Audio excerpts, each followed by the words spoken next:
kita bersama tetamu di studio iaitu Pengarah Bahagian Khidmat Korporat dan Komersial Jabatan Meteorologi Malaysia, Dr. Muhammad Hisham Arif.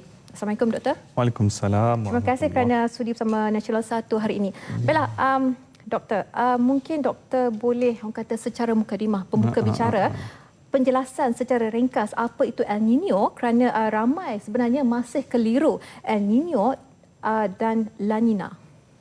Okey, berkenaan dengan El Nino, El Nino ni bahasa Hispanik, bahasa Sepanyol. Makna dia budak lelaki kecil berbanding dengan La Nina budak perempuan kecil.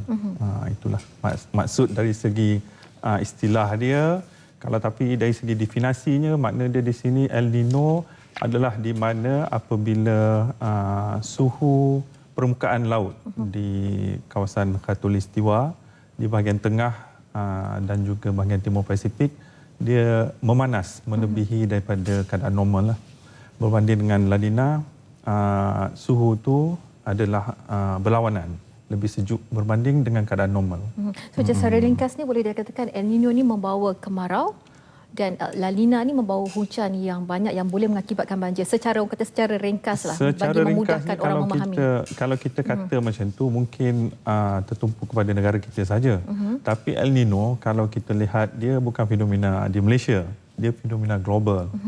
So makna dia kalau kita rasa El Nino di tempat kita ni lebih kering, tapi di tempat lain El Nino lebih lembap, lebih banyak hujan dan begitu juga dengan La Nina. Kalau kita hujan di tempat lain lebih kering. Bukan dia punya impact bukan sama. Okey, sebab rasanya mungkin orang di luar sana memahami dari segi yang seperti saya katakan tadi bahawa El Nino membawa cuaca yang panas dan La Nina membawa cuaca sejuk. Jadi adakah fenomena El Nino ini mempunyai hubungan kait dengan pemanasan global dan apakah kesannya terhadap atmosfera dan hidrologi?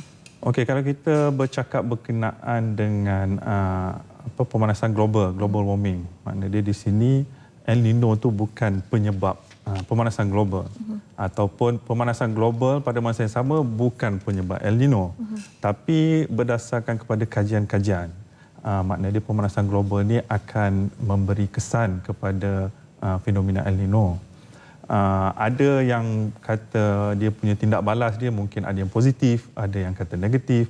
Maknanya dia bila kata positif tu, dia akan menjadikan El Nino tu lebih teruk. Maknanya dia dari segi dia punya kekuatan, intensiti El Nino tu sendiri. Ada yang para saintis mengatakan bila keadaan global menjadi lebih panas, maka El Nino yang lebih kuat akan lebih banyak, lebih kerap berlaku.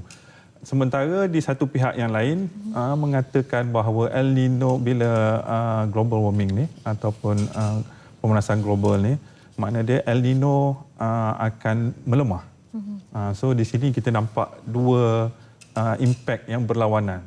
Dan di kalangan saintis juga saya percaya diorang ni tidak ada, makna dia tidak ada konklusi yang kondusif lah. Makna dia untuk sama ada ini atau itu. So maknanya dia dua-dua tu berkemungkinan. Tidak ada kata muktamad dalam perkara ini. Okey. Jadi difahamkan sekarang ini sudah ada tanda-tanda awal El Nino dan antaranya statistik taburan hujan yang dikatakan kurang daripada normal sejak ke belakang ini. Jadi adakah ini akan bertambah buruk ataupun cuma sementara sahaja keadaannya? Itu bercakap berkenaan dengan taburan hujan yang berkurangan yang kita terima pada awal tahun yang itu, pada pertengahan Januari, Februari dan awal Mac. Saya nampak tidak ada orang kata dia punya link ataupun hubungan di situ antara El Nino dengan kejadian yang kita alami baru-baru ni yang kering tu. So di situ tapi saya pernah sebut dalam surat khabar dan juga interview macam ni, saya kata ada faktor belum tentu lagi, tapi apa yang berlaku tu ada ciri-ciri El Nino, tapi pada masa tu bukan El Nino. So maknanya dia di sini bila ada pendapat yang mengatakan bahawa keadaan hujan yang kurang tu adalah tanda-tanda awal El Nino, bukan. Sebab di bulan lepas banyak tempat di negara kita menerima hujan lebih daripada paras normal. Begitu juga dengan pada setakat ni, Juga pada dengan bulan ni cuaca yang agak lebih lembab. sejuk. Lebih lembab, bila dah lembab tu banyak awan, makna dia kita lebih sejuk lah. Sebenarnya tanda-tanda awal El Nino ni yang dikesan ni adalah berpunca daripada angin. Angin di kawasan tengah dan juga timur Pasifik di sekitar garisan khatulistiwa tu. Dikatakan angin dari segi kelajuan dia, dari segi arah dia sudah ada sedikit perubahan. Dan perubahan itu adalah ke arah pembentukan El Nino. Di situlah di mana timbulnya yang El Nino tu mungkin akan berlaku lah pada tahun ni. Di samping tu juga ada daripada analisis komputer ramalan cuaca jangka panjang berdasarkan daripada model-model cuaca yang daripada pihak antarabangsa, Pusat Penelitian Antarabangsa, dapati bahawa kalau awal tahun hari itu dikatakan cuma 50% berkemungkinan El Nino akan berlaku, tapi dah yang terkini pada pertengahan bulan April dikatakan dah meningkat 2/3 daripada model-model itu mengatakan El Nino akan berlaku pada tahun ini. Yang cuma yang kita tak pasti adalah daripada segi dia punya kekuatan dia. Dan jangka masa tempoh El Nino atau kekuatan ni El Nino dia ada lemah, ada sederhana, ada kuat. Yang paling terakhir kita terima kesan yang kuat adalah pada tahun 97, 98 ya. Itu yang paling yang terakhir yang terkuat. Yang terburuk saya rasa ada lagi sebelum tu tahun 82 dan juga tahun 87. Itu semua El Nino kuat tu. Tapi yang terakhir yang kita terima El Nino adalah dalam kategori sederhana pada tahun 2009. Tapi sederhana pun boleh dikatakan pernah mencatat suhu hampir 40.1 ya. 40 tu kuat. Paling itu itu kalau kategori kuat, kategori kuat ataupun sederhana. Sebab doktor ada mengatakan tadi bahawa pada tahun 1998 di kategori sederhana. Kuat. 2009 yang terakhir kita terima El Nino yang sederhana. Jadi jangkaan untuk tahun ini keadaan El Nino itu sendiri. Itu apa yang dikatakan oleh pusat-pusat ramalan antarabangsa berkenaan dengan El Nino ni, kita setakat ni memang tak boleh jangka. Bila apa kategori El Nino yang kita akan terima, mereka maklumkan kepada kita kena tunggu lagi sama ada dalam tempoh sebulan atau 2 bulan di mana kenyataan yang terkini berkenaan dengan El Nino akan dikeluarkan. Dan ini diketuai oleh Badan Meteorologi Dunia, WMO. Selalunya sesuatu kejadian tu mungkin pasti akan memberikan orang kata sesuatu macam hint. Sama ada El Nino itu akan tahap buruk, sederhana dan sebagainya. Jadi dia punya hint ataupun orang kata petunjuk tu sekarang ni kita kena tengok suhu di laut. Suhu di laut makna dia di laut di kawasan tengah Pasifik dan juga di timur Pasifik. So makna dia kalau suhu tu meningkat agak tinggi berbanding dengan normal, bila kita kata agak tinggi itu dia adalah lebih daripada 1.5 degree tak silap saya. Kalau yang sederhana tu dia, kalau yang setakat 0.5 hingga ke 1 degree itu adalah keadaan lemah. El Nino lemah. 1 ke 1.5 adalah sederhana. Kalau dia lebih 1.5 ke atas adalah kategori yang kuat. Jadi makna dia kalau nak tahu kategori mana El Nino kali ini, makna dia kita kena tunggu, sabar sikit. Kena bersabarlah. Dalam kita bersabar menunggu El Nino ni tahap dia sendiri. Jadi di pihak Met Malaysia sendiri, apakah persiapan ataupun langkah awal yang diambil dan bagaimana plan tindakan Met Malaysia itu sendiri? Okey, sekarang ni kita bersama pihak-pihak pengurusan bencana, agensi yang terlibat dengan pengurusan bencana, kita memang ada dari semasa ke semasa kita dah mula bermesyuarat, membincangkan apa langkah-langkah yang perlu kita buatlah. Tapi di Jabatan Meteorologi sendiri, kami sebenarnya bukan pihak berkuasa. Kami cuma boleh memberi nasihat, dan di samping itu kami juga ada memberi perkhidmatan apa yang dikatakan pemberian awan. So untuk itu kami terpaksa bersiap sedialah dari segi bahan-bahan untuk membuat operasi itu, sebab kita perlukan garam, kita perlukan kapal terbang, Dan itu kena buat persediaan awal sebab kita takut nanti kalau keadaan tu betul-betul teruk, maknanya bahan kita tak cukup, jadi mendatangkan masalah lah. So sementara kalau agensi lain, saya percaya macam Jabatan Alam Sekitar, macam diorang ni memberi amaran berkenaan dengan pembakaran terbuka. Dilarang buat pembakaran terbuka. Macam bomba sendiri, penyelamat, kena pastikan dia punya jentera-jentera je dalam keadaan siap siaga, baik dan sebagainya. Dan agensi lain yang saya tengok mungkin Jabatan Pengairan dan Saliran perlu monitor paras air, takut nanti jadi macam kes yang kita kena catui lah di Magelang ni. Okey, baiklah. Sebelum kita ke soalan seterusnya, kami kita ikuti laporan yang telah disediakan. Okay. El Nino adalah fenomena pemanasan suhu permukaan laut yang berlaku setiap 2 hingga 4 tahun di timur lautan Pasifik berhampiran luar pantai Peru, Amerika Selatan. Keadaan ini mengganggu pola tiupan angin, khususnya angin timuran, hingga menyebabkan kawasan yang sepatutnya menerima hujan menjadi kering kontang sekaligus berlaku kemarau. Kegiatan manusia menerusi pembebasan gas rumah hijau yang menyebabkan pemanasan global juga boleh mempengaruhi corak pembentukan El Nino. Fenomena El Nino pernah melanda negara dengan suhu tertinggi 40.1 darjah Celsius yang direkodkan di stesen meteorologi Chupeng Perlis pada 9 April 1998. Malah pada 1997 dan 1998, kejadian El Nino terburuk direkodkan apabila beberapa negara Asia seperti Indonesia, Singapura, Brunei dan Thailand turut merasai kesannya. Pada masa yang sama, ia turut mendorong proses sejatan di kawasan tadan air hingga berlaku krisis air serta berlakunya persekitaran kering mengakibatkan kebakaran hingga tercetus jerebu. Kesannya 1.8 juta penduduk Selangor dan Kuala Lumpur pada 1998 menghadapi catuan air selama 6 bulan mulai Mac hingga September akibat El Nino.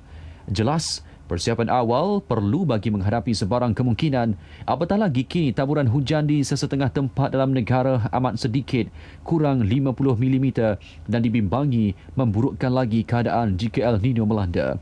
Masyarakat juga perlu prihatin dengan memainkan peranan membantu usaha kerajaan menangani kesan yang bakal berlaku termasuk tidak melakukan aktiviti pembakaran terbuka. Selain itu, fenomena itu juga akan memberi kesan secara langsung terhadap kesihatan manusia akibat cuaca panas seperti batuk, selsema dan demam. Doktor, El Nino ni mampu memberi kesan terhadap monsun barat daya ataupun tidak? Kita sekarang ni berada di fasa terakhir monsun peralihan dan berdasarkan kepada arah tiupan angin tadi yang ditunjukkan di skrin tadi tu, saya dapati nampak dah ada ciri-ciri monsun barat daya akan mula masuk ke negara kita. So saya beranggapan mungkin dalam seminggu ni akan berlakulah musim monsun barat daya. So monsun barat daya ni dia anginnya bertiup daripada Indonesia, maknanya dia daripada lautan Hindi merentasi melepasi Sumatera ataupun Kalimantan dan juga dah seluruhnya baru sampai ke negara kita. So dalam keadaan di mana agak kering bila dikatakan monsun barat daya tu dan juga ia merupakan musim yang paling kering berbanding dengan musim-musim lain. Di sini kita takut kejadian-kejadian yang sebelum-sebelum ni di mana berlaku kebakaran hutan di Sumatera dan juga di Kalimantan yang boleh membawa masuk ke negara kita lah angin asap-asap daripada kebakaran hutan tu. Jadi berbalik kepada El Nino ni dan dijangkakan akan mula berlaku pada pertengahan tahun ni.